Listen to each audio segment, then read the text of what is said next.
de estos encuentros. Así que bueno, acá en medio de esta pandemia, con la tecnología a nuestra disposición, empezamos a revisar cómo lo podíamos llevar adelante. Lo pensamos en ideas de conversatorio, estipulamos por el momento 2 al mes, uno para carreras técnicas y otros para carreras docentes. Ya tenemos ahí en curso y planificado también el del mes de septiembre. Y la importancia del taller es que es un encuentro mensual. Una vez por mes nos encontramos la comunidad educativa.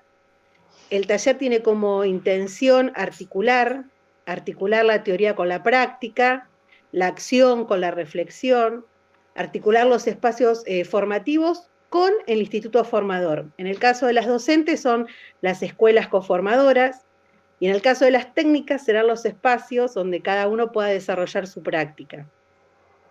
Por eso te decía que es un inédito para nosotros traer este formato a las técnicas. Hoy está haciendo este primer conversatorio acompañados por Mariano Vázquez, y que es una alegría, que es un orgullo, y también abriendo nuevos horizontes en los aspectos formativos, ¿no? Para nosotros los docentes y para los estudiantes. Una de las características que te comentaba es que el taller busca la articulación, y es una articulación interdisciplinaria. Y lo importante es que en esta interdisciplina lo que busca es poner el centro en la atención de problemáticas contextualizadas en la realidad. ¿Y qué quiere decir esto? Que a través de los marcos teóricos que nosotros vamos viendo, de lo que ofrecen, de los materiales que ofrecen cada una de las disciplinas, es poderlo mirar con la lupa del taller desde un contexto real, desde un hacer real, y que a partir de ahí pueda venir la reflexión.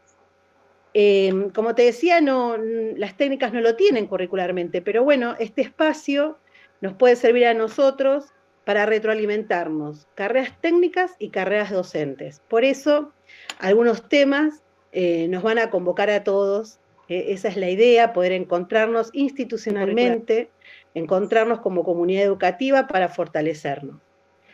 Así que bueno, acá estamos en este primer encuentro para nuestras queridas carreras técnicas, para todos sus docentes, en esta ocasión de la mano de la carrera de comunicación social, y luego vendrán otros seguramente para poder compartir.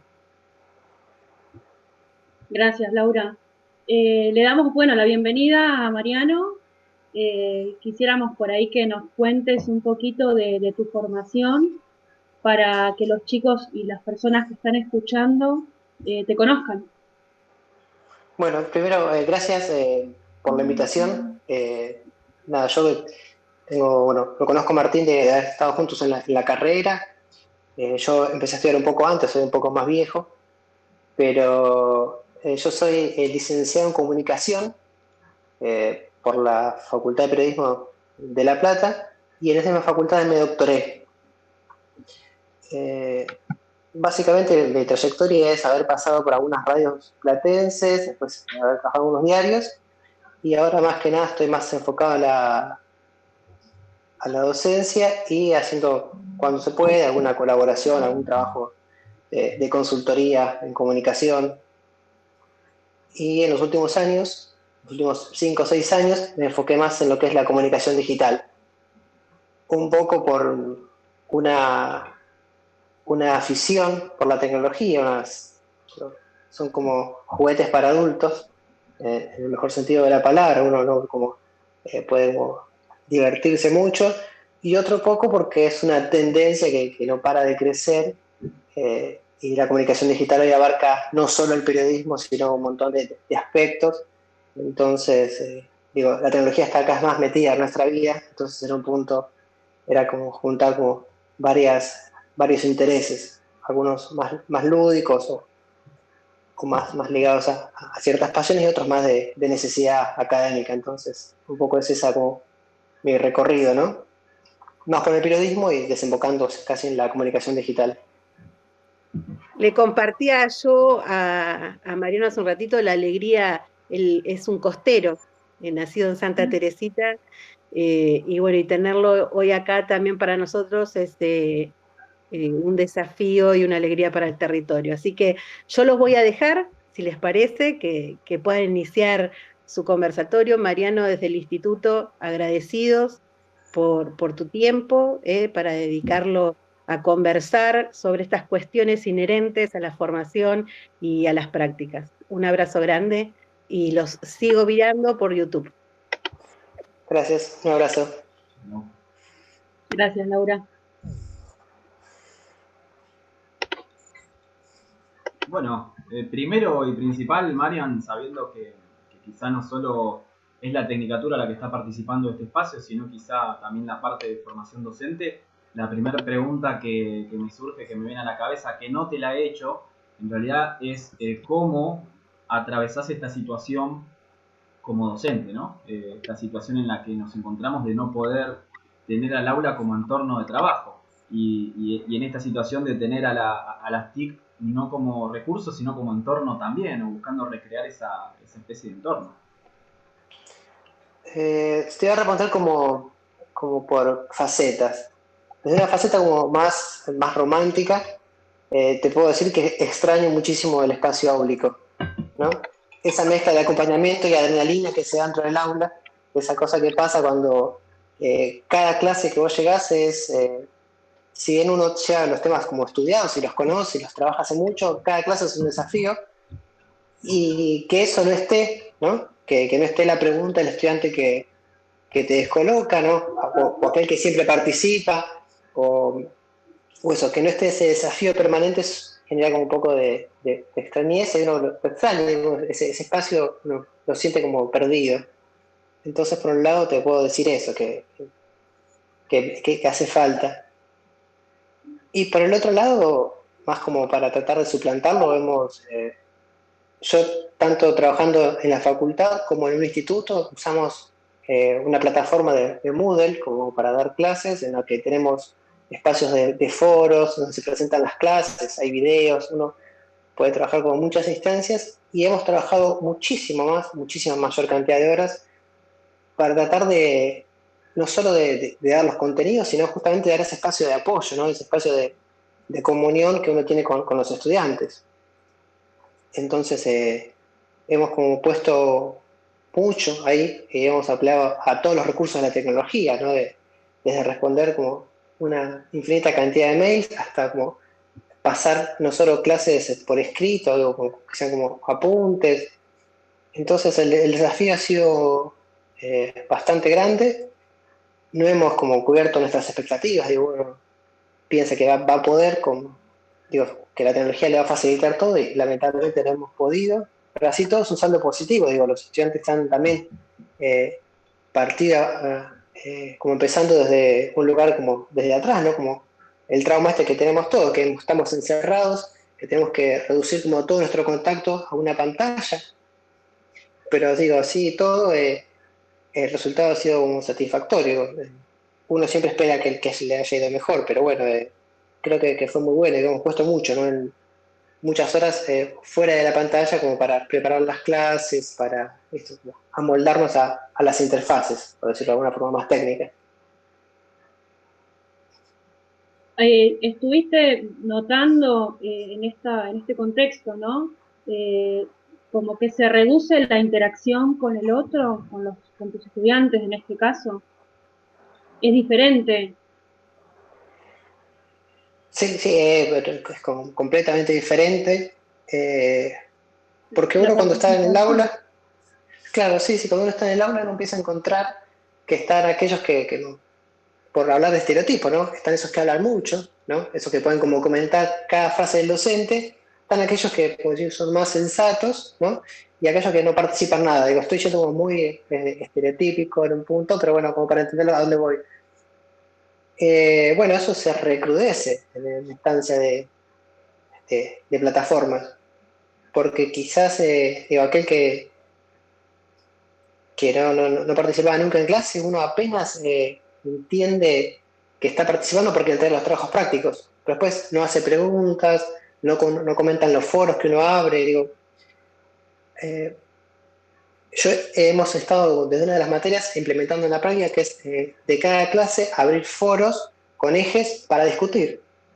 digo, que salga cualquier tema, que hay como tratar de que fluya la conversación, no como fluiría en el aula, pero bueno, de alguna forma. Y bueno, y pasa esto, tenemos como en el punto estos 3 casos, ¿no? Hay gente que comenta, uno abre el foro y a los 10 minutos ya están ahí como participando, y hay estudiantes de aquí que ir a buscarlos, ir a preguntarles, decirle esto. Primero, si les interesa participar, por qué no participan, si prefieren un canal como más individualizado.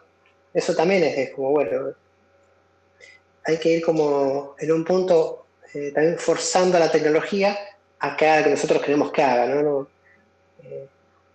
Entonces, en ese sentido, hay cosas que se van como desviando por ahí del canal preciso de la tecnología, pero bueno, a los fines pedagógicos uno le termina sirviendo. Pero sí hay, para responderte, sí hay menos interacción, hay como...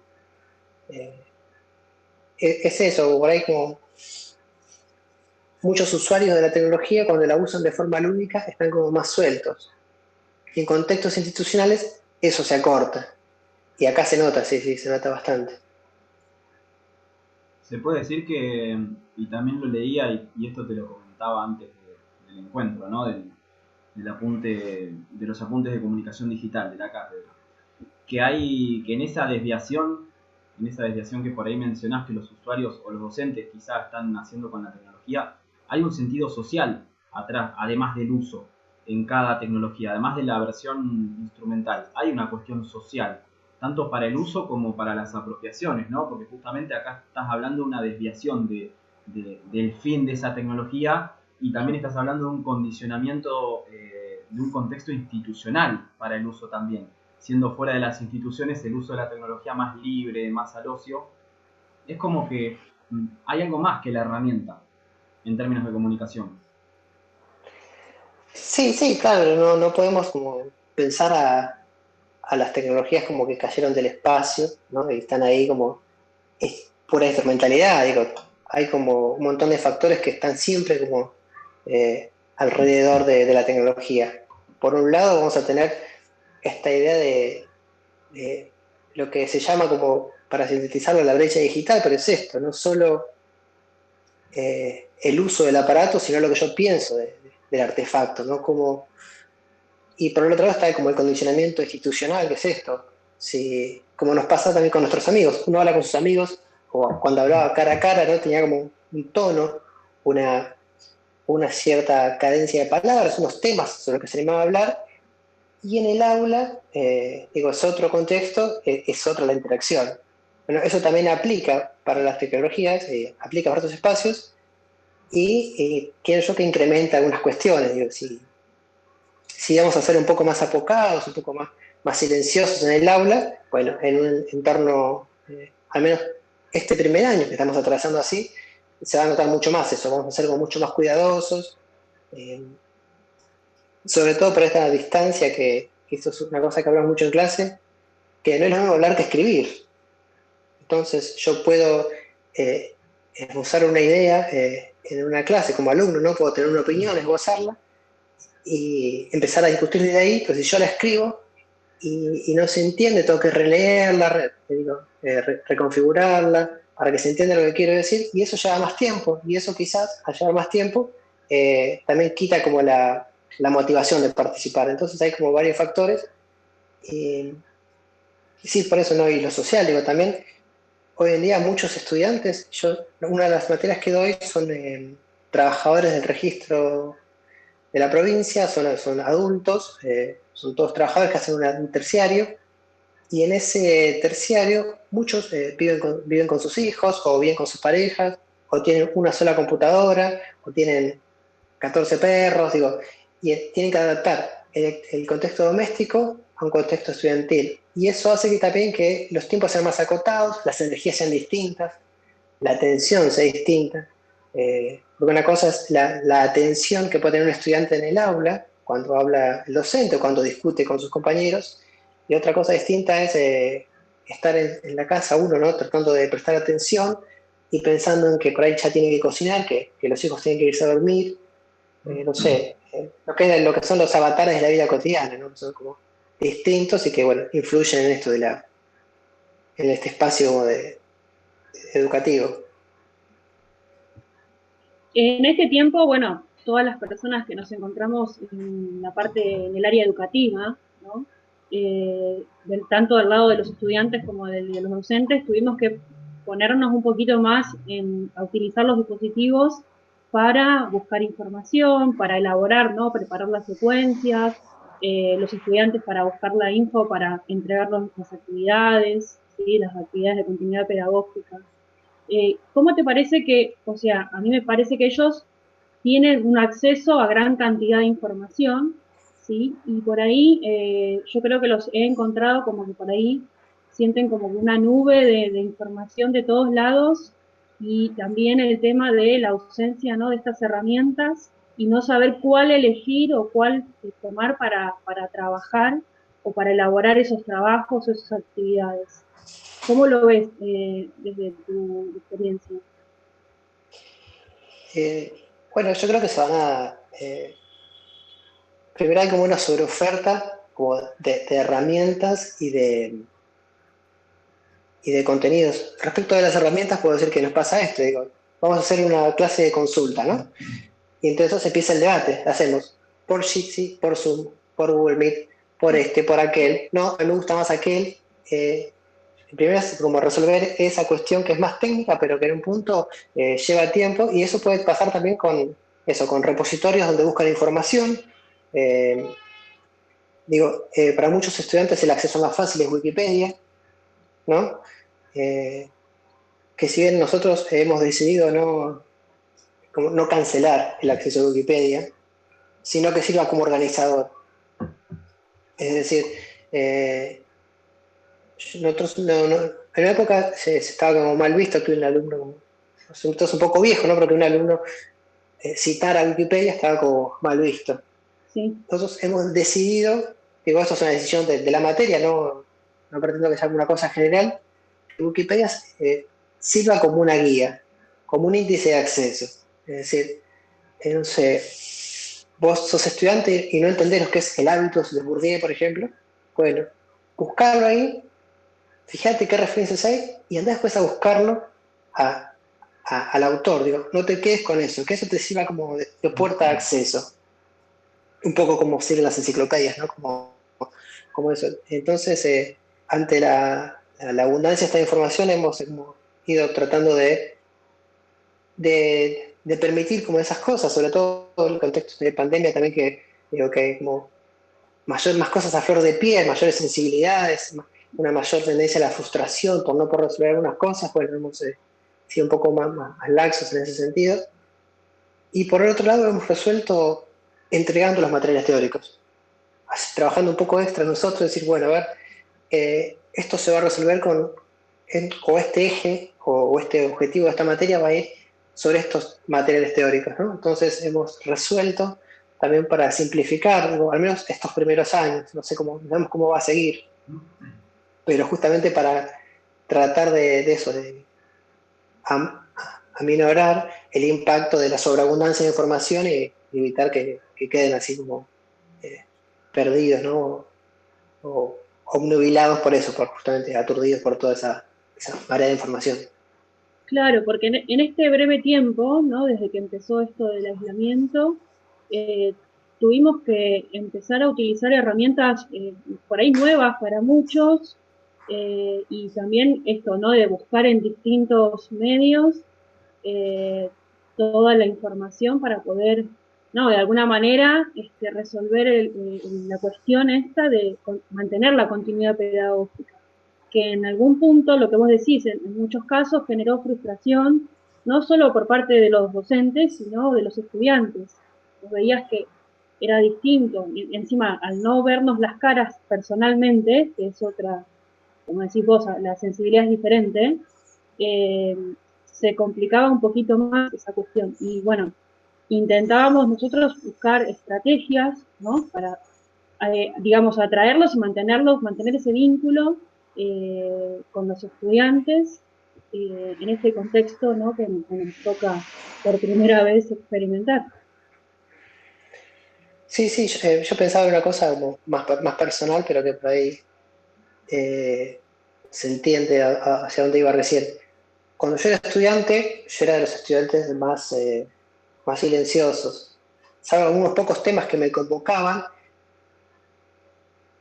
el resto de las clases prefería como pasarlos más como eso, como sin tanta participación. Pero, y esto habla un poco también de mi forma de estudio, sobre el final de la clase solía acercarme a los ayudantes o a los docentes preguntando por las referencias extras que a veces dan los docentes, a veces le damos nosotros, ¿no? Como, bueno, un caso esto puede encontrar en esta película o en este libro, o más información puede haber sobre, ¿no? O sea, ese extra que a veces se nos ocurre a nosotros en clase. Yo por ahí me acercaba justamente sobre el final de la clase para pedir esas referencias y quizás pienso en esto, cómo hubiera sido posible, ¿no? Un contacto así en este contexto. Digo, no sé, quizás habría que recorrer a eso, a las mensajerías privadas como WhatsApp o por mail, digo, algo Sí, se me habría ocurrido en ese momento. Pero sí, digo, esto ha interpelado a las sensibilidades de los estudiantes y de los docentes de formas distintas y no todos lo han resuelto de la mejor manera, pero bueno, la idea es que estemos juntos en este proceso, ¿no? Que se acorte mucho más la distancia entre el estudiante y el docente.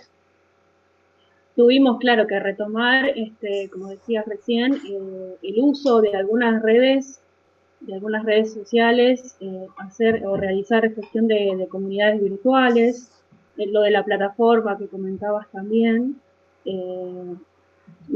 ¿Vos cuál considerás de estos medios, ¿no? En cuanto a las redes, la más conveniente, o la que vos pienses que por ahí es la que más se mantiene de cerca con los demás, con las personas, la que más nos acercaría? ¿Te refieres a una plataforma en particular como las de los medios sociales o a una plataforma educativa? Plataforma educativa y medios sociales.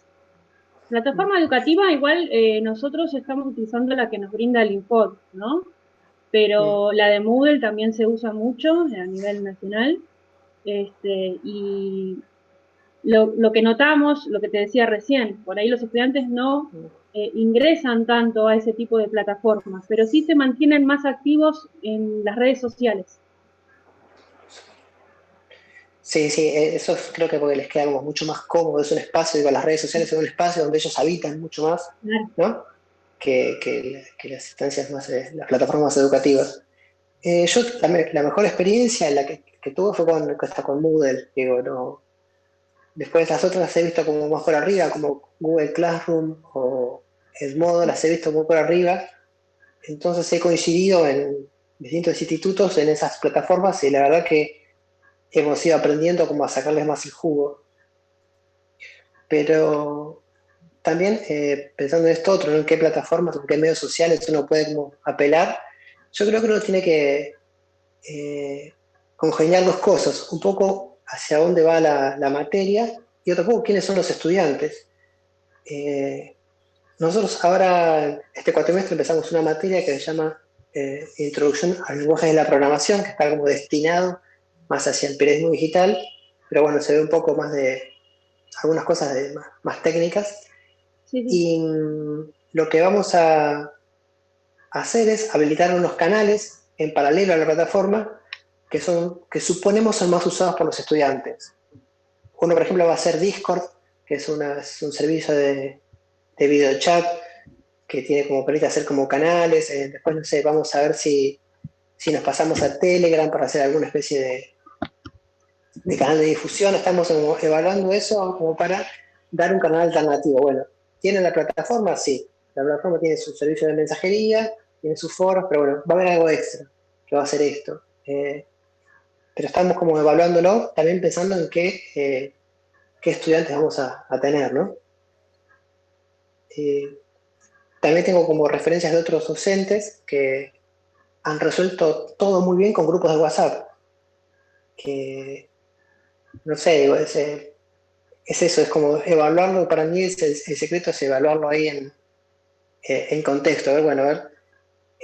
Porque es eso, también no tenemos como, y también depende de los lugares, ¿no? Pero no tenemos la misma como instalación tecnológica en todos los hogares. Claro. Entonces, ¿qué pueden tener todos? ¿Todos van a tener WhatsApp? Bueno, vayamos por WhatsApp. es esto, que van a tener la mayor cantidad también para que el impacto de pertenecer o de formar parte de ese grupo de estudio sea el menor. Entonces hay que ir todo el tiempo a ir evaluándolo.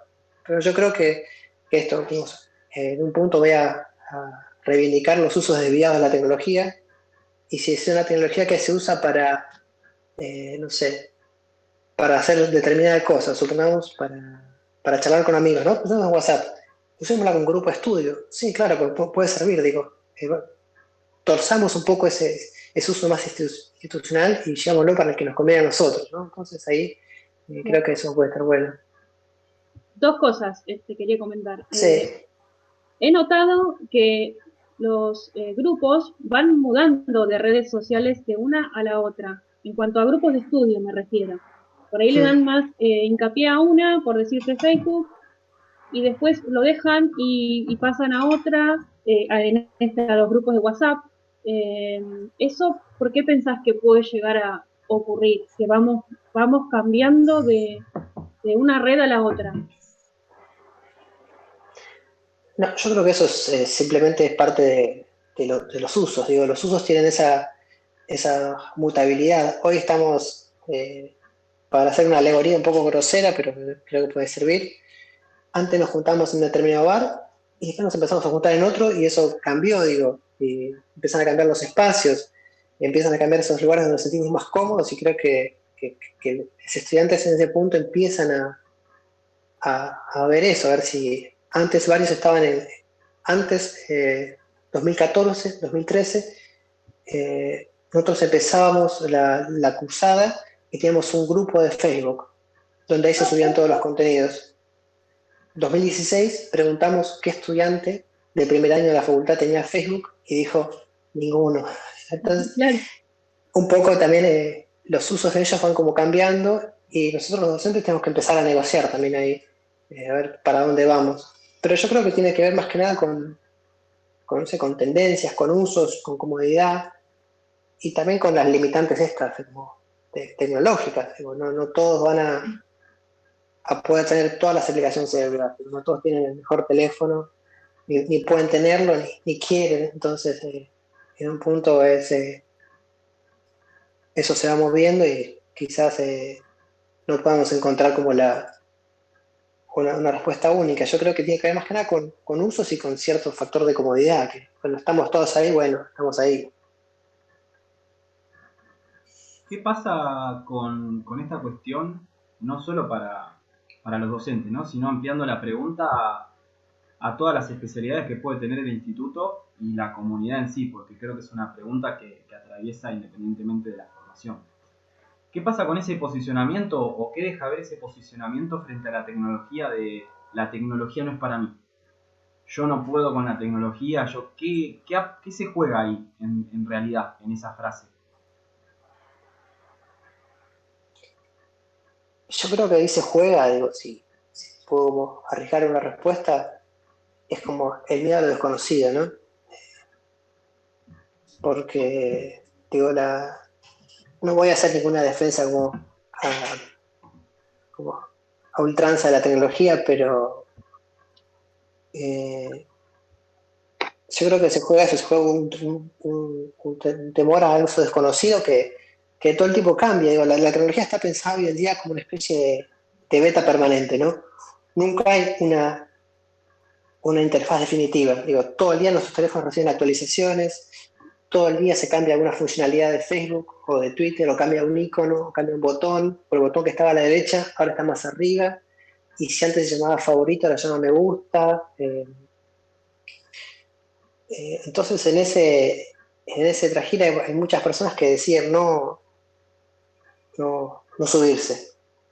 Un poco porque les cuesta, un poco porque no les gusta, y un poco porque creo que hay un cierto temor a eso, a que es demasiado lo que está pasando ahí.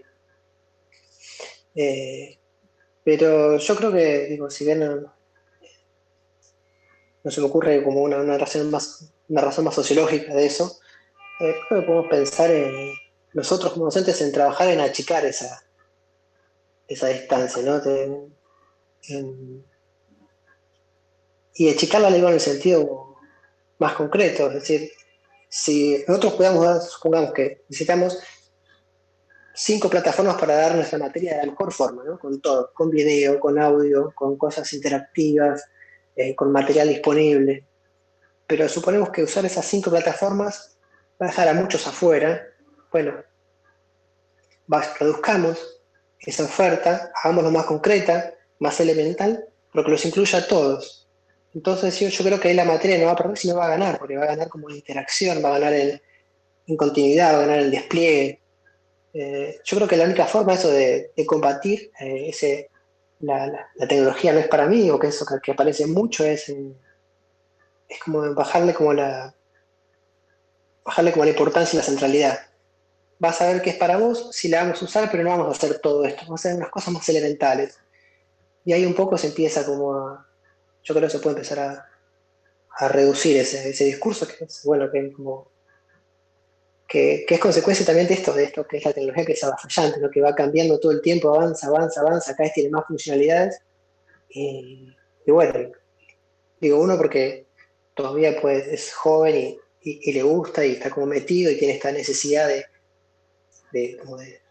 ejercer la docencia, pero yo conozco un montón de docentes de primaria y de secundaria que han padecido mucho más de lo que es este pasaje a lo virtual así, tan abrupto. Y en relación al periodismo, Marian, que bueno, también un poco con este tema de adaptarse al cambio abrupto de la tecnología en este momento, más que nada al escenario digital y más que nada también a la falta del suceso en la calle, ¿no? Del evento, de un montón de cosas que antes se daban en la agenda periodística y que hoy escasean. ¿Cómo interpretás desde la materia, quizá comunicación digital, al rol que está teniendo el periodista en este momento? O la periodista. Sí, la perspectiva que tengo es que lo que hoy se ha intensificado algo que venía pasando hace un par de años, que es que cada vez menos periodistas salían de la redacción, trabajaban mucho más a través de esto. Hace unos años empezamos a ver en los portales que lo que se pone es, no sé, por ejemplo, se muere un famoso, ¿no? Y otro dice, los famosos despiden a tal en las redes sociales, ¿no? Se ha generado como un espacio de retroalimentación de esos espacios virtuales y los han convertido en noticias. Por otro lado, ha jugado una fuerte incidencia la inmediatez, ¿no? Cada vez todo tiene que salir más rápido, ¿no? Cada vez todo tiene que salir como si viviéramos permanentemente en el último momento, ¿no? Y eso le ha quitado como espacio al periodismo de análisis. No, yo creo que eso un poco me estoy yendo por las ramas, pero se dice este clima de época, ¿no? Este clima de época de la velocidad que tiene esta época ha llevado un poco más al impacto que a la profundidad, ¿no? Más a buscar clics que a buscar análisis. Un poco me parece que es eso, porque hoy en día, digo, los jefes de redacción de los diarios están como mirando todo el tiempo a ver por dónde va, a ver cómo rebota esta nota, cómo rebota esta otra nota. Digo, se analizan las tendencias de Google al minuto para ver para dónde como llevar una información, llevarla por otro lado, qué están buscando los usuarios. Hoy en día hay mucho del minuto a minuto y eso va como torciendo un poco la agenda periodística. Y la calle, digo, no sé, por pensar en un tema, digo, la calle va a seguir contando historias, eso no va a dejar de pasar. Digo, que hoy estamos de aislamiento, pero digo, siguen pasando cosas en la calle. Todavía tenemos un pibe desaparecido, ¿no? Consecuencia de la bonaerense y no sabemos dónde está, qué pasó, bueno. Y hoy eso es la calle, digo, eso va a seguir trayendo noticias, digo, ¿no?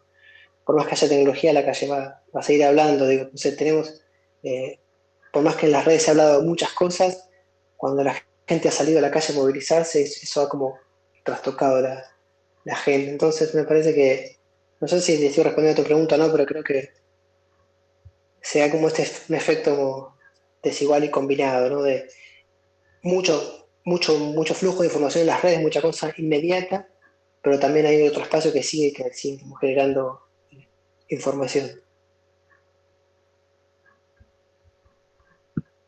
Hay una carrera también por la atención, que no está vigente solo en este momento, sino que viene en los últimos años justamente. Porque prime quizá obtener la atención lo más rápido posible a que el contenido. No solo lo digo en el periodismo, sino en la industria en general, ¿no? En este mundo digital. ¿Cómo lo ves vos, Marian, esa cuestión de la carrera por la atención, que también a veces nos toca como docentes, ¿no? Tratar de luchar contra cualquier tipo de distracción que alguien puede tener en su vida cotidiana, que hoy también es el aula. Sí, bueno, un poco la competencia por la atención la tenemos nosotros en la vida cotidiana y en las redes sociales, digo, es estar viendo permanentemente qué está pasando, ¿no? Cuál es la última actualización de tal o cual medio, de tal o cual persona, ¿no? Esta idea de, o sea, las historias de Instagram, que todo el tiempo, que duran 24 horas y que, aunque muchos las guardan, después digo, se pierden, entonces hay que verlas, eh, ver los tweets de último minuto, eh, no sé, se me ocurre esto, chequear los mails apenas nos levantamos y antes de acostarnos, digo, estamos en una especie de vorágine que queremos saber qué está pasando todo el tiempo, pero nunca sabemos qué pasa con profundidad, ¿no? Hay dos investigadores, Pablo Bukowski y Eugenia Michelstein, que tienen un libro que habla sobre la agenda informativa y tienen un concepto que elaboran ellos que se llama la twitterización de las noticias, ¿no? Y esto dicen, bueno, en realidad ya no se leen noticias, se leen tweets sobre noticias, ¿no? Y entonces un poco es esto, ¿no? Queremos saber mayor cantidad de cosas y en realidad estamos como todo el tiempo como disputándonos en esto. A ver, tengo 6 notificaciones de Facebook, veo esto.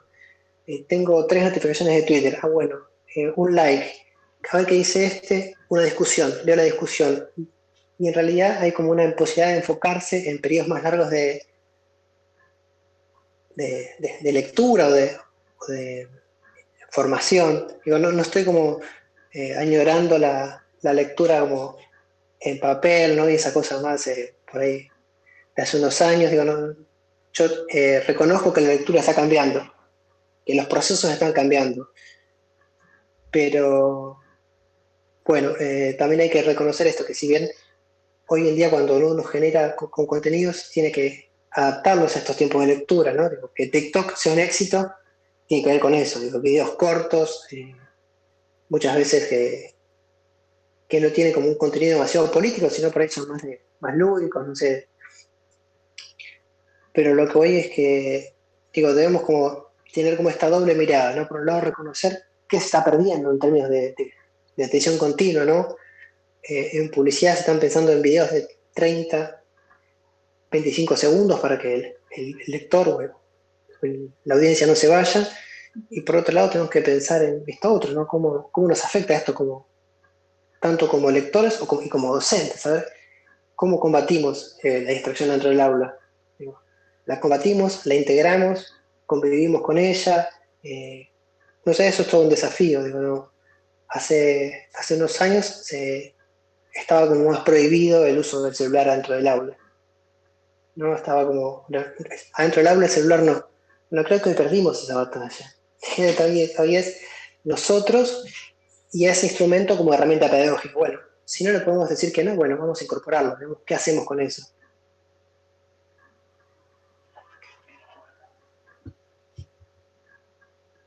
Moni, ¿alguna pregunta? Bueno, sí, tenía una pregunta que me había quedado de antes de lo que él estaba charlando en cuanto al periodismo digital y el taller de introducción a la programación. Para comentarnos un poquito en qué consiste el taller, qué lenguaje de programación están utilizando. Son como 2 materias. Una es periodismo digital y nuevas narrativas, y lo que hacemos ahí es justamente indagar en estos nuevos lenguajes o nuevas formas narrativas de contar noticias, justamente pensando en esto, en estos nuevos lectores, más con menos predisposición a leer textos largos y más buscando una forma de combinarlos con lecturas. La palabra correcta no es más entretenidas, sino con mayores recursos visuales. Es decir, desde usar infografías hasta infografías interactivas.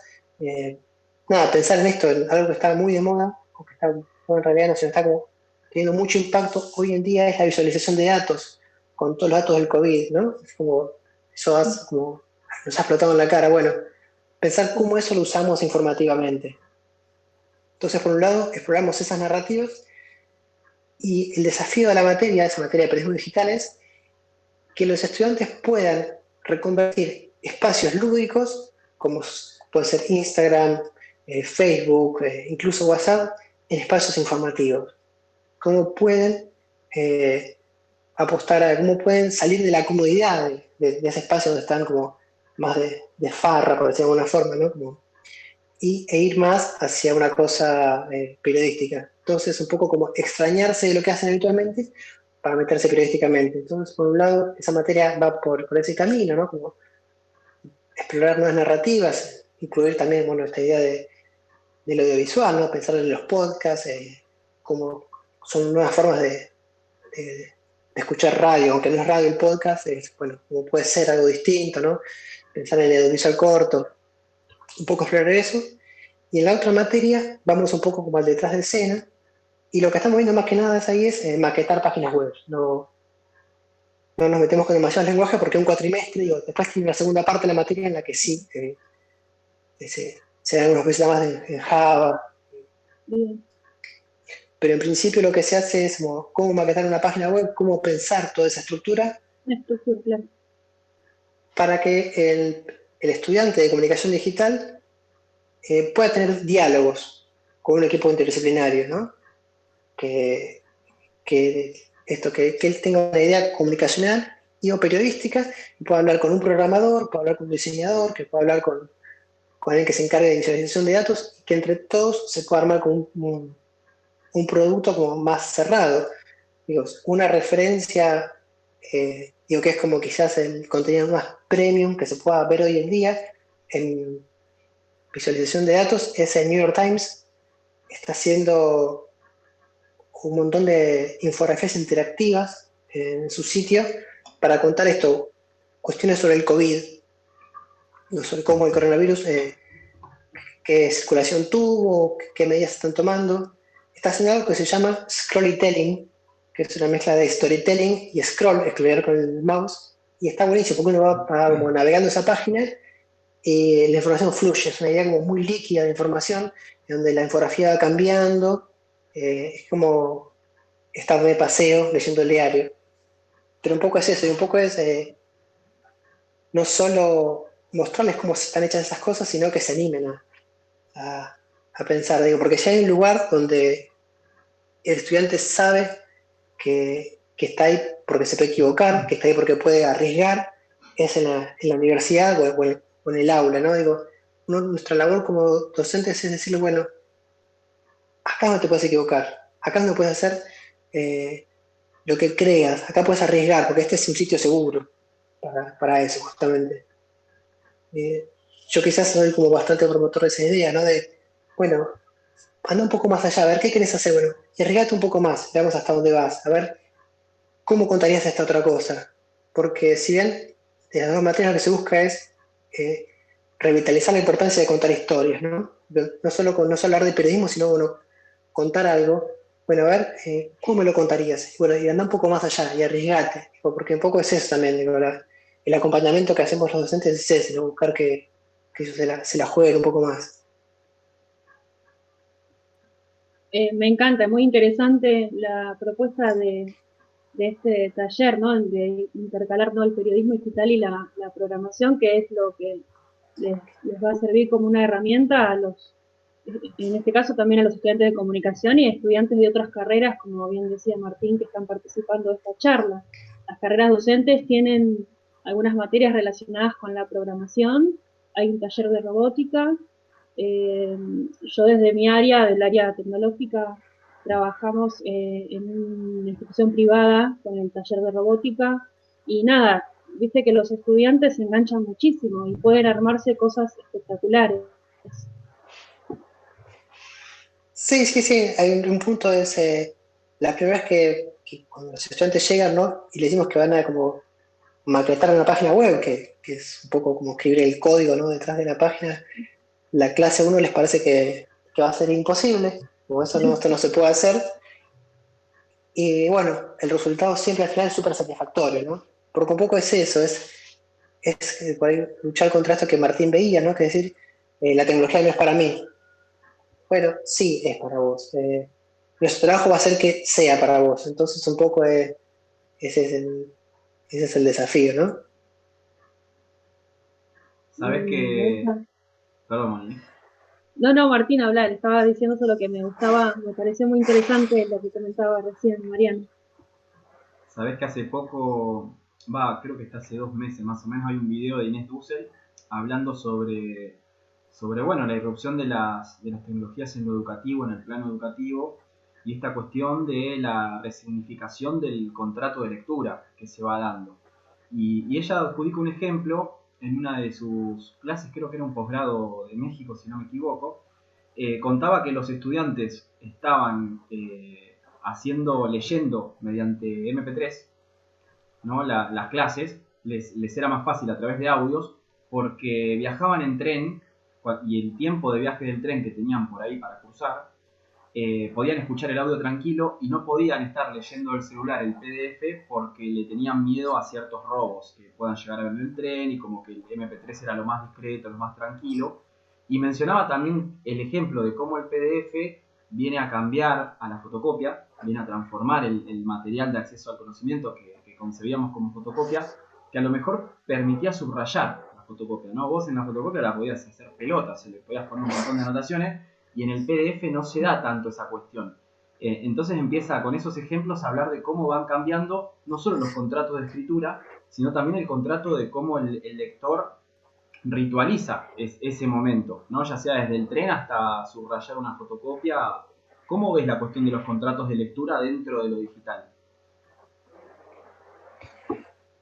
Y yo creo que estamos en una instancia como bastante, como, digo, te hablo del caso más particular nuestro, ¿no? Como iniciática, por llamarlo de alguna forma, porque no, justamente estamos como dándole forma y tomando las primeras decisiones de qué es lo que vamos a hacer. Creo que no hemos resuelto en primera instancia nosotros trabajar con PDFs por una idea de reducir al mínimo lo que es el consumo de datos. Es decir, los sitios de universidad tienen como cero, no consumen datos, pero tienen un espacio de almacenamiento bastante limitado. Entonces hemos como descartado como las clases por audiovisual grabadas o por una cuestión de eso, de, bueno, a ver, vamos a reducir al mínimo. Pero también hemos discutido esto de armar como audios, pero un poco y esto le digo como con un poco de franqueza, nos apabulló la idea de que el estudiante no se aburriera de escucharnos hablar a nosotros y que nosotros nos tuviéramos como narradores la cantidad de herramientas necesarias para que esa clase sea entretenida. No sé si me explico. Acá es como pensar en esto. Uno a veces habla como de determinados conceptos, de determinadas ideas, y uno cuando está en el aula, un poco va viendo a ver cómo van las caras y cómo va la atención, ¿no? Y uno un poco está acostumbrado a esa dinámica de cortar, hacer una pregunta, hacer una pausa y tiene como un cierto timing tomado. Cuando uno se graba, nosotros no sabíamos qué podía salir de eso, entonces un poco nos echamos para atrás y fuimos más a lo seguro, pensando en esta idea de, bueno, hagamos algo que funcione y bueno, después podemos empezar a experimentar con algunos otros formatos, pero en principio era ese, era como eh, ver qué hacíamos. Y respecto a los contratos de lectura, yo creo que que lo bueno de la fotocopia era que uno la podía como justamente apropiársela, ¿no? Como escribirla, pasarla, tomar apuntes en la fotocopia de lo que nos interesaba, y en el PDF, si bien algunos se pueden como subrayar Sí, hay y dejar alguna aplicaciones. anotación, claro, sí, no es lo mismo, digo, no. No tengo nada que ver. Pero también yo creo que va a tener que ver con el paso del tiempo, ¿no? Uno va a empezar a eso, es parte del aprendizaje, realmente, de tanto usarlo que ya se empiezan a desarrollar como eh, herramientas para justamente uno pueda como apropiarse de esa tecnología.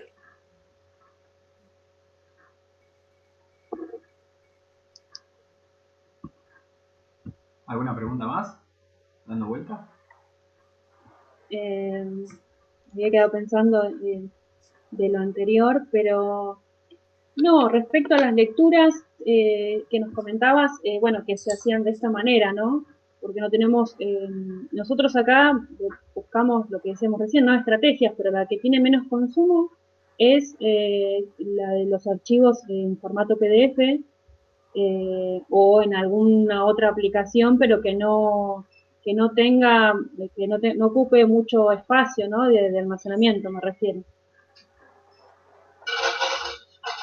Sí, sí, yo creo que estamos como, digo, también estamos trabajando en un contexto en el que debemos también identificar qué tienen los estudiantes, ¿no? ¿Qué tenemos nosotros? ¿Cuáles son los espacios? Y elegir como la mejor opción. Digo, si estuviéramos quizás en Suiza, no sé, o en un lugar como donde el poder adquisitivo promedio sea mucho más alto, quizás podamos como aspirar a otras cosas, pero uno tiene que entender que los contextos en los que trabaja son los que van a definir también muchas de las decisiones que toma, ¿no? Porque con la tecnología pasa eso, digo, la universidad tiene un sitio que es como alucinante, Aulas Web es inmenso, pero tiene muy poco almacenamiento porque tiene un montón de alumnos en la universidad.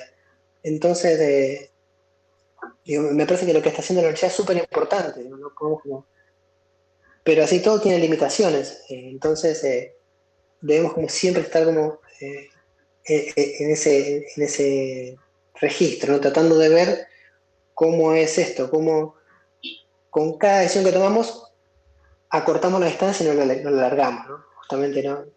Porque tenemos que apostar a eso, a que el estudiante al menos este año se quede, al menos este año se sienta como contenido, que no sienta un segundo impacto, el primero por el aislamiento y el segundo porque, bueno, no puede seguir el ritmo de la cursada, porque no tiene las construcciones técnicas o porque no entiende como los lenguajes o las dificultades a sortear. Entonces, en ese sentido, quizás yendo un poco como a menos, estamos yendo a más, ¿no? En este movimiento doble. Sabés que tenemos acá en el chat, que viene a ser también la interfaz, ¿no? En esta ocasión. Tenemos mensajes tanto de Camila Dicione como Juan Escalice que dicen que la experiencia con WhatsApp como complemento, que es lo que mencionabas Mariano, les ha servido un montón. Tenemos también algunas apreciaciones en relación a la sobreinformación, ¿no? Que hacen el aporte tanto Sofía Arla, está Laurita Otero también, la profe Miguela, hablando de esta cuestión del avance de la sobreinformación y la inmediatez justamente que estamos atravesando. Y también se ponen a debatir algunas herramientas que se pueden utilizar para el almacenamiento, o sea que, digo, en el chat ahora están pasando cosas mientras esta charla está sucediendo y te puedo asegurar que es una interfaz que no estaba acostumbrado a vivir en este tipo de encuentros, me parece muy bueno. Sí, un poco es eso, ¿no? Un poco tenemos que, están ahí como las interfaces hechas para con algunos fines, bueno, tenemos que como eso, justamente buscarles, sacarles todo el jugo, ¿no? Y esto, por ahí si ustedes han logrado que con sus estudiantes generar estos espacios de discusión, ¿no? Además de estar como viendo una charla de docentes, generen como iniciativas y por ahí salgan ideas, bueno, eso hay que aprovecharlos porque digo, están para ahí, para eso, ¿no? Justamente, tienen como esa flexibilidad, me parece, y tengo que aprovecharla. Sí, sí, hay un montón de comentarios acá, veo como, está buenísimo. Sabes que a continuación en una hora igual. Tenemos el programa de radio, no sé si sabías que también el instituto es multimedia, ¿viste? Ahora y está trabajando distintos formatos y trabaja el formato radial también, todos los viernes de 6 de la tarde a 8. Van pasando distintas temáticas, profesores, testimonios, docentes. Eso está muy bueno, porque entonces pueden como eso, justamente como explorar también ahí, ¿no? Como distintas necesidades e intereses. Es que en parte es como decías también al principio, ¿no? La tecnología es esa desviación que uno le da en determinado contexto, es esa reapropiación también. Y creo que en esta ocasión la radio siempre ha estado ligado a la institución para distintos tipos de estrategia y siempre este recurso congenia en una idea, o sea, parte de una idea y se formaliza en una idea, pero digo, siempre hay alguien que ve el recurso de la radio, quizás en esta ocasión y el contexto de aislamiento, lo fusiona y desarrolla hasta un recurso didáctico impresionante, porque permite romper con esa cuestión de la accesibilidad a la onda radial hoy en día. La radio en un punto ya con tener el aparato podés estar accediendo a la información y al conocimiento que es muy distinto a internet, ¿no? Porque para estar online necesitas sí o sí la conectividad, necesitas un dispositivo y sabemos lo que cuesta. Sí, sí, el principio ese de la radio, un punto es lo más democratizador que hay, ¿no? Experiencias como Farco, de Farco Argentina, ¿no? El Foro Argentino de Radios Comunitarias ha como explotado muchísimo, ¿no? Justamente que la radio no sea, no sé si usted lo conoce el Foro, pero está como en todo el país y trabajan con radios como bastante pequeñas y que la radio deje de ser ese megamedio, ¿no? Como puede ser, no sé, la Metro o Mega, ¿no? Y que sean como radios más pequeñas que respondan a intereses más locales, así en el sentido de qué está pasando en el barrio, qué está pasando en la comunidad, qué nos moviliza como comunidad, porque justamente ante lo masivo, una respuesta como súper interesante es la local, ¿no? Como que un poco nos convoca desde ese lugar, de que nos pasa a nosotros, ¿no? Porque desde ahora no pasa tanto, pero hace unos años pasaba también que en todo el país se sabía cuál era la temperatura acá en Buenos Aires, porque los medios estaban en Buenos Aires y decían, bueno, entonces en Buenos Aires hace 24 grados y hubo un accidente en tal autopista, y yo por ahí vivía en Jujuy y no me interesaba qué estaba pasando, yo quiero saber si va a llover hoy en mi barrio, no en Buenos Aires. Entonces, si bien eso ha cambiado un poco con cierta implementación de la tecnología, porque los medios tienen como mobileros en todos lados, información de todos lados, las redes locales han generado un poco también ese flujo de información que un poco nos importa a todos, nos convoca a todos, que es el que nos pasa en la vida cotidiana, ¿no? El que pasa esto, a ver qué está pasando en mi barrio, en mi ciudad.